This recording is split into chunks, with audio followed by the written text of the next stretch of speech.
Yang Berhormat PPD sendiri mempunyai kelemahannya tersendiri. Saya teruskan.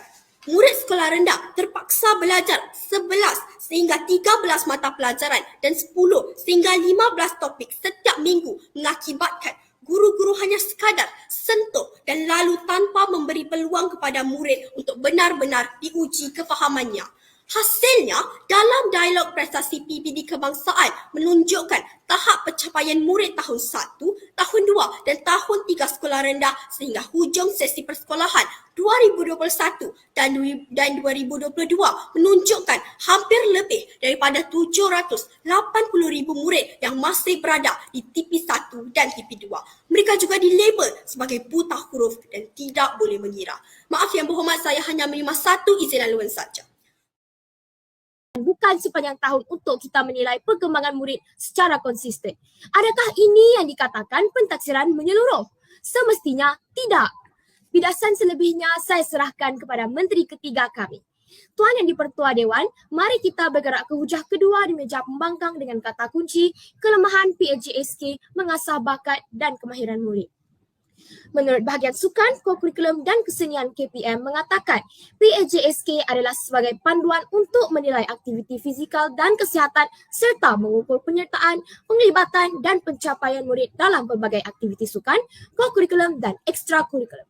Inilah hasrat dan aspirasi utama PAJSK. Sebelum saya teruskan, mana-mana izin laluan, silakan. Yang Berhormat, setuju atau tidak setiap murid mempunyai kebolehan dan kekuatan tersendiri dalam bidang tertentu? Yang Berhormat, PBS hanya dijalankan 2 kali setahun ataupun sekali setahun. Apakah keberkesanannya Yang Berhormat? Saya teruskan.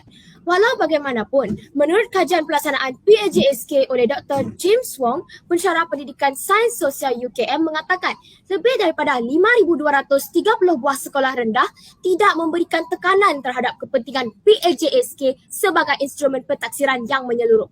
Kelemahan ini menyebabkan 3 komponen PAJSK. Berhormat Menteri Ketiga mengatakan meskipun PAJSK dinilai 2 kali setahun, tapi pelaksanaan dibuat sepanjang tahun. Maka tunjukkanlah apakah yang dilakukan oleh guru-guru untuk menilai PAJSK sepanjang tahun. Apakah yang murid pelajari sepanjang tahun untuk menerusi PAJSK. Mereka gagal buktikan. Yang Berhormat Timbalan Perdana Menteri mengatakan dahulu kita ada satu platform untuk menilai iaitu peperiksaan sahaja, tapi kini kita ada 3. Yang Berhormat, PAJSK telah lama diperkenalkan pada tahun 2014. PBD pula diperkenalkan pada tahun 2011. PPSI pula diperkenalkan pada tahun 2016. Semua pentaksiran diperkenalkan sebelum peperiksaan. Yang Berhormat, salah fakta. Yang Berhormat mengatakan kami menyalahkan guru dalam melaksanakan PBD. Yang Berhormat sendiri kata tiada yang sempurna di dunia. Maka Yang Berhormat perlu terbuka untuk melihat inilah realiti PBD. Jadi, apakah jalan penyelesaian yang meja kerajaan ingin cadangkan bagi menyelesaikan isu yang telah kami katakan? Yang Berhormat Timbalan Perdana Menteri mengatakan PPSI boleh membentuk emosi dan karakter murid. Namun, dalam pembuktian mereka menunjukkan murid dapat mengenal potensi diri murid, memahami kecenderungan dan minat mereka. Persoalan saya, berapa ramaikah murid-murid yang benar-benar mengenal potensi diri sehingga hasil daripada PPSI? Seterusnya yang dinanti-nantikan keputusan pertandingan akhir Ibu ala Parlimen Sekolah Rendah Dewan Menteri yang lagi hukum pendidikan rendah tanpa pemetaan melanggar yang terbukti Dewan antara daerah pelajar bagi dengan pemerintahan daerah ala Parlimen dan Sekolah Rendah Peringkat Menteri Allah.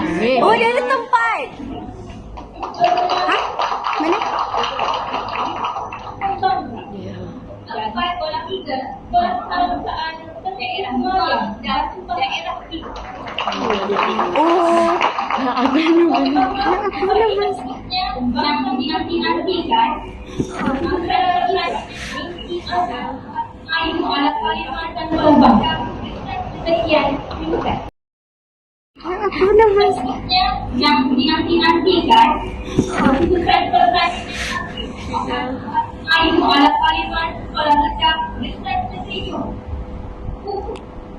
Kebijakan rendah tanpa pengletan laksa yang tepat antara daerah sosial bagi pihak kerajaan dan daerah bantuan bagi pihak pembangsa. Tutup. Ditolak.